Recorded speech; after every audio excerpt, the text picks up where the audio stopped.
동계올림픽은 4년마다 개최되는 겨울 종합 스포츠 대회입니다.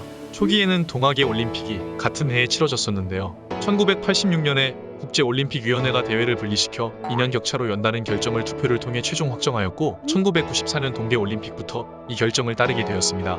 동계올림픽의 경기들은 겨울 스포츠답게 눈이나 얼음 위에서 치러진다는 것이 특징이죠. 대표적인 종목으로는 알파인 스키, 바이애슬론, 봅슬레이, 쇼트트랙, 컬링, 아이스하키, 피겨스케이팅이 있습니다. 우리나라의 경우에는 쇼트트랙이 큰 인기를 끌고 있지만 사실 동계올림픽 종목에서 가장 인기 있는 것은 아이스하키라고 하네요.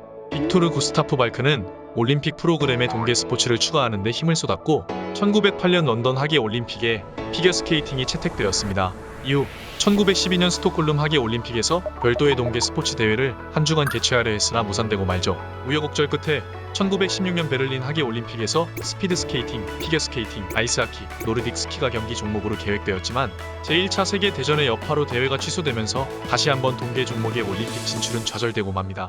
제1차 세계대전이 끝나고 1920년 벨기에의 안트베르픈 하계올림픽에서 마침내 피겨스케이팅과 아이스하키가 정식 종목으로 채택되어 진행되었고 그 후 IOC 의회에서 1924년 하계올림픽의 개최지를 프랑스로 결정하면서 국제동계 스포츠 주관을위원회의 지원 아래 독립적으로 개최하기로 결정합니다. 프랑스의 샤모니가 이 대회를 개최할 도시로 선정되었고 대회는 11일에 걸쳐 성공적으로 개최되었는데 핀란드와 노르웨이 두 나라에서 28개의 메달을 휩쓸었습니다.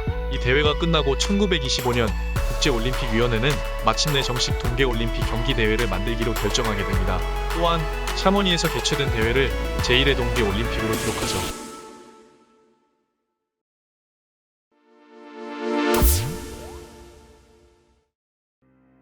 1928년 제2회 동계올림픽의 개최지는 스위스의 장크트 모리츠가 되었습니다. 개막식이 몰아치는 블리자드 속에 치러져 관계자들의 걱정이 이만저만이 아니었는데요.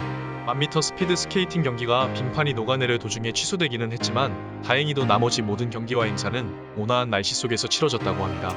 이 대회에서 노르웨이의 소냐 헤니가 15세의 나이로 우승을 차지하면서 최연소 올림픽 챔피언이 되었는데요.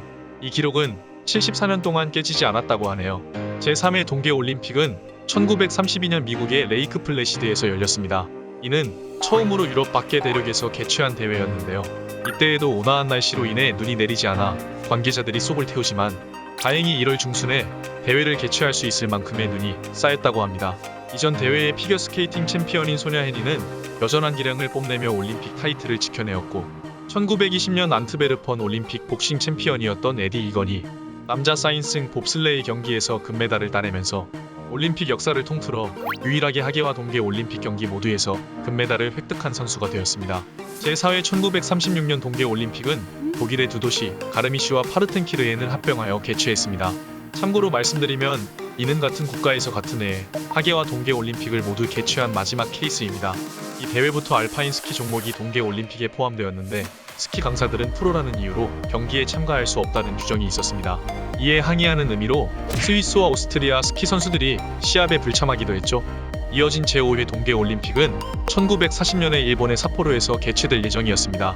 그러나 1938년에 중일 전쟁이 일어나면서 모든 계획이 취소되었죠.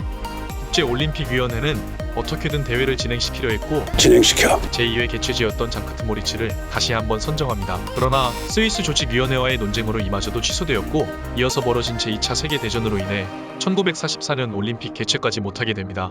전쟁이 끝난 뒤인 1948년 스위스의 장크트 모리츠에서 제5회 동계올림픽이 개최되는데요. 스위스는 제2회 개최지였기에 경기장을 그대로 활용할 수 있었고 제2차 세계대전 동안 중립국이었기 때문에 타 국가에서 대회에 참여하는 것에 대해 적대적이지 않다는 점에서 아주 타당한 선택이었다고 합니다. 이유야 어쨌든 장크트 모리츠는 이로써 사상 처음으로 동계올림픽을 2차례 개최한 도시가 되었죠. 이 대회는 우리나라가 처음으로 참가한 대회이기도 합니다. 반면에 연합국의 통치를 받던 독일과 일본은 올림픽에 초대받지 못했습니다. 이 대회에서는 처음으로 금메달을 획득한 국가가 10개국에 달하면서 전례 없는 평등 올림픽이 되었다고 하는데요. 전쟁이 끝나고 치러진 큰 대회에서 이런 결과가 나오면서 세계 평화라는 모습이 한껏 부각되었다고 하네요. 제6회 1952년 노르웨이의 오슬로 동계올림픽에서는 스칸디나비아에서 인기 있는 스포츠인 밴디가 대회의 시범 종목으로 채택되었고 노르웨이는 스피드 스케이팅 종목의 4경기에 출전하여 3개의 금메달을 딴 히알마르 안데르센 선수를 필두로 최종 순위에서 7개의 금메달을 휩쓸어가면서 동계 스포츠 강국의 면모를 자랑했습니다. 제7회 1956년 동계올림픽은 이탈리아의 코르티나 담페초에서 개최되었는데 TV로 생중계된 첫 대회입니다. 전 세계에 생중계된 것도 사상 처음이었죠. 이것은 대형 스포츠 대회의 텔레비전 중계 가능성을 테스트하기 위한 목적으로 진행했다고 합니다. 이 대회부터 소련이 참가하게 되는데요. 순식간에 종합 1위를 차지하는 저력을 보입니다. 소련의 데뷔 무대가 이토록 성공할 수 있었던 것은 국가가 후원하는 풀타임 아마추어 선수들의 출연 때문으로 여겨집니다. 즉 소련이 출전시킨 선수들은 원래 학생과 군인이거나 직업인 등의 신분이었지만 사실은 나라로부터 급여를 받고 풀타임으로 훈련받았던 것이죠. 한편 일본의 스키 대표 이가야 치하루 선수가 스키 회전 종목에서 2위에 올라 일본은 물론 아시아 최초로 동계올림픽 메달을 획득하는 쾌거를 이룹니다. 제8회 동계올림픽은 1960년 미국의 스코벨리에서 개최됐습니다. 개막식과 폐막식을 월트 디즈니가 맡아서 했다고 하죠. 동계올림픽 사상 첫 번째로 전용 선수촌이 도입되었고 경기 결과 집계를 위해 컴퓨터가 쓰인 최초의 대회입니다. 또한 여자 스피드 스케이팅 종목이 처음 신설되었는데요. 소련의 리디아 스코블리코바 선수가 1500m와 3000m에서 금메달을 따며 2관왕에 올랐습니다. 제9회 동계올림픽은 1964년 오스트리아의 인스부르크에서 열립니다.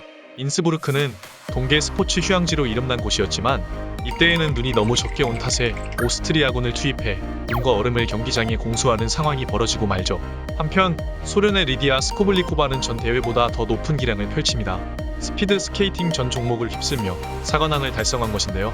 이전 대회 금메달과 함께 총 6개의 금메달을 따게 되면서 동계올림픽 다관왕 기록을 경신합니다. 한편 이 대회에 루지 종목이 처음 도입되었으나 올림픽 대비 훈련에서 한 선수가 사망하는 사건이 벌어지면서 대중의 인식이 나락으로 떨어지기도 했습니다. 1968년에 개최된 제10회 동계올림픽은 프랑스의 그르노블 마을에서 열립니다. 사상 처음으로 컬러 TV 방송으로 중계된 대회이기도 하죠. 이 대회에서 프랑스의 장클로드 킬리 선수는 남자 알파인 스키 전 종목에서 우승했는데요. 이는 동계올림픽 역사를 통틀어 2차례밖에 없었던 기록이기도 합니다. 한편 올림픽 조직위원회는 대회 중계권 판매로 200만 달러의 수익을 거뒀는데요. 이는 인스부르크 올림픽 대비 2배에 달하는 수치라고 하네요. 1972년 일본 삿포로에서는 제11회 동계올림픽이 열렸는데요. 북미와 유럽 밖에서 개최된 최초의 동계올림픽이었습니다. 대회를 3일 남기고 에이버리 브런디지 IOC 위원장은 일부 알파인 스키 선수들을 출전 금지시켰습니다. 미국의 메머스 산에서 열린 스키 캠프에 상금을 노리고 참가했다는 것이 이유였죠. 즉 선수로서의 지위로 금전적인 이득을 취한 것은 더 이상 아마추어 선수가 아니라는 것이었습니다. 경론 끝에 해당 선수들 중 가장 많은 상금을 받았던 오스트리아의 카를 슈란츠 선수만 출전 자격이 박탈됩니다. 또 아이스하키 강국 캐나다는 1972년은 물론 다음 대회에서도 팀을 출전시키지 않았는데 프로리그에서 뛰는 선수들을 내보낼 수 없다는 점에 대한 항의의 표시였다고 합니다. 한편 이번 대회에서 프란시스코 페르난데스 오초아 선수가 알파인 스키 회전에서 우승하여 스페인 출신으로는 처음으로 동계올림픽 금메달을 획득합니다. 제12회 1976년 동계올림픽은 다시 한번 오스트리아 인스부르크에서 열렸는데요. 1970년 첫 발표 당시에는 미국 콜로라도주의 덴버가 개최지였으나 주민들의 반대가 많아 개최를 포기하게 되었죠. 이후 캐나다의 밴쿠버와 미국의 솔트레이크 시티도 불발되면서 IOC는 인스부르크에 요청하는 쪽을 택했고 오스트리아는 이를 받아들입니다. 한편 이 대회에서 소련의 아이스하키 팀은 올림픽 4연패를 달성합니다.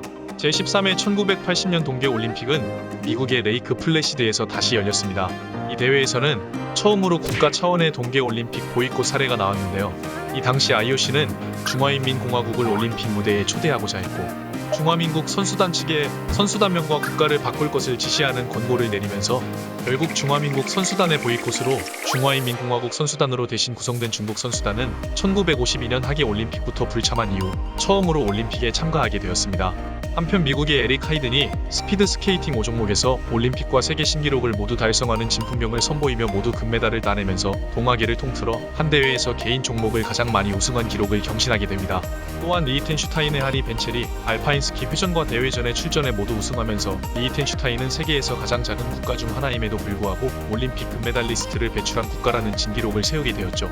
이 대회를 언급할 때 놓칠 수 없는 또 한 가지는 이른바 은바니의 기적인데요. 일반 대학 선수로 구성된 미국의 아이스하키 국가대표팀이 노련한 전문 선수로 구성된 소련의 아이스하키 국가대표팀과 결승전에서 맞붙고 끝내 승리해 금메달을 차지했던 사건입니다.